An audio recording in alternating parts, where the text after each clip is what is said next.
مسلمانوں نے دوبارہ بیت المقدس کب اور کیسے فتح کیا؟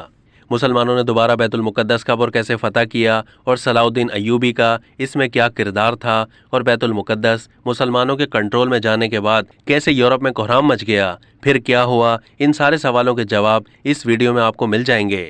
صلاح الدین یوسف، جسے دنیا سلطان صلاح الدین ایوبی کے نام سے جانتی ہے، صلاح الدین ایوبی پیدائشی حکمران نہیں تھے، بلکہ ان کے چچا شیرکو نور الدین زنگی کے کمانڈر تھے۔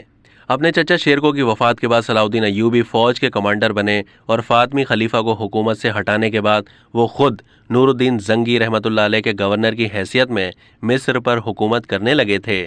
نور الدین زنگی رحمۃ اللہ علیہ کے انتقال کے بعد سازشی درباریوں نے زنگی خاندان کی سلطنت آپس میں تقسیم کر لی۔ صلاح الدین ایوبی نے یہ صورتحال دیکھی تو انہوں نے مصر کو ایک الگ سلطنت میں تبدیل کر دیا اور خود اس کے سلطان بن گئے۔ اس کے بعد ایوبی رحمۃ اللہ علیہ نے جلد ہی دمشق فتح کر لیا اور مصر سے لے کر شام تک ایک بڑے علاقے کے حاکم بن گئے۔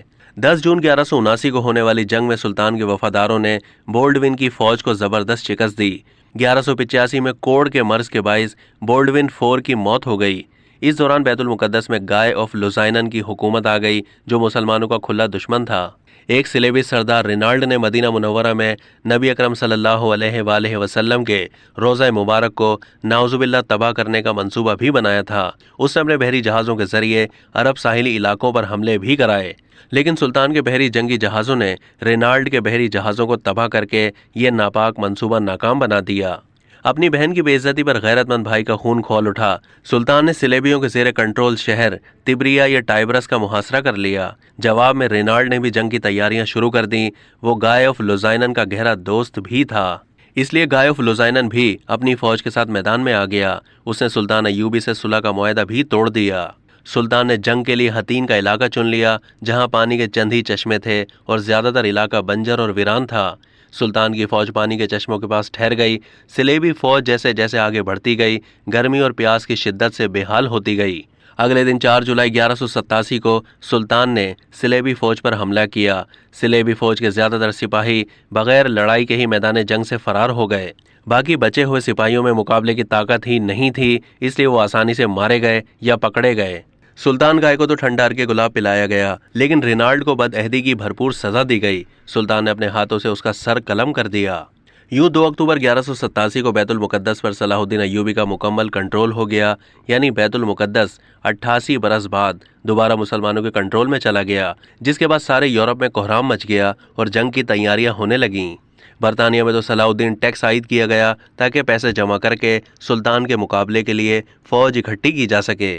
برطانیہ کا بادشاہ رچرڈ فرانس اور جرمنی کی فوجوں کے ساتھ ایکا شہر پہنچا اور حملہ کر دیا۔ اس نے عورتوں اور بچوں سمیت 4000 قیدیوں کو قتل کروا دیا، جس کے بعد رچرڈ نے ایک اور ساحلی شہر جافا پر قبضہ کر لیا۔ صلاح الدین ایوبی رحمۃ اللہ علیہ نے جافا کی طرف پیش قدمی کی تو دونوں فوجوں میں پھر شدید لڑائی ہو گئی، لیکن کوئی فیصلہ نہیں ہو سکا۔ اسی دوران رچرڈ بیمار ہوا تو سلطان نے اس کے لیے شربت اور دوائیں بھیجیں اور خود بھی اس کی عیادت کے لیے گئے۔ رچرڈ کو یہ خبریں بھی مل رہی تھیں کہ انگلینڈ میں اس کے بھائی جان نے اس کی حکومت کے خلاف بغاوت کر دی ہے۔ چنانچہ اس نے صلاح الدین ایوبی سے صلح کر لی، جس کے تحت صلیبیوں کو بیت المقدس میں اپنے مذہبی مقامات کی زیارت کی اجازت دے دی گئی۔ یوں یہ 3 سالہ جنگ ختم ہو گئی۔ رچرڈ انگلینڈ واپس چلا گیا۔ صلاح الدین ایوبی رحمۃ اللہ علیہ بھی بے فکر ہو کر واپس دمشق پہنچ گئے۔ سلطان کو حج کی بہت آرزو تھی، لیکن اپنی مصروفیات کی وجہ سے وہ اب تک حج نہیں کر سکے تھے۔ جب وہ دمشق واپس پہنچے تو اس سال بھی حج پر جانے کا وقت گزر چکا تھا۔ وہ ایک دن بری طرح بیمار ہو گئے۔ 4 مارچ 1193 کی صبح سلطان کی روح پرواز کر گئی۔ پورے شہر کے لوگ سلطان کے بچھڑ جانے پر پھوٹ پھوٹ کر رونے لگے۔ سلطان کو دمشق میں ہی دفن کر دیا گیا۔ اب تک کے لیے اتنا ہی۔ مزید معلومات کے لیے ڈیلی جنگ کے YouTube چینل کو سبسکرائب کیجیے۔